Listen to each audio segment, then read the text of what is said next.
നിന്റെ തിരുമുമ്പിൽ നിന്ന് ഞങ്ങളെ നീ തള്ളിക്കളയരുതേ.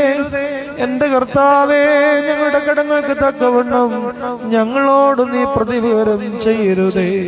കർത്താവേ, ഞങ്ങളിൽ നിന്ന് നിന്റെ തിരുമുഖത്തെ നീ തിരിച്ചു കളയരുതേ.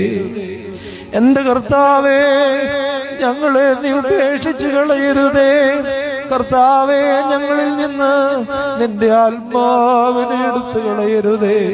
കർത്താവേ, ഞങ്ങളുടെ ബലഹീനതയിൽ നിന്ന് നിന്റെ ദൈവത്വത്തിന് അറപ്പ് തോന്നുവാൻ ഇടയാകരുതേ.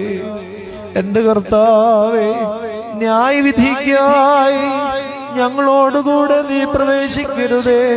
എന്റെ കർത്താവേ, സങ്കടത്തോടെ ഞങ്ങൾ നിന്നെ വിളിക്കുന്ന ഈ സമയത്ത് ഞങ്ങളിൽ നിന്ന് നീ മൗനമായിരിക്കരുതേ. എന്തെന്നാൽ ഞങ്ങൾ നിന്നോട് യാചിക്കാതെ ഞങ്ങൾക്ക് വേണ്ടി നിന്റെ ജീവനെ വയ്ക്കുകയും ഞങ്ങളുടെ വീണ്ടെടുപ്പിനായി നിന്നെ അയച്ച പിതാവിന്റെ അടുക്കൽ ഞങ്ങളെ സമർപ്പിക്കുകയും ചെയ്തവൻ നീ മാത്രമാകുന്നു. എന്റെ കർത്താവേ, നിന്റെ വിശുദ്ധ ശരീരം ഞങ്ങളെ തീറ്റുകയും നിന്റെ കുറ്റമില്ലാത്ത രക്തം ഞങ്ങളെ കുടിപ്പിക്കുകയും ചെയ്തതിനാൽ അഗ്നി നരകത്തിന് ഭക്ഷണമായി ഞങ്ങളെ നീ കൊടുക്കരുതേ.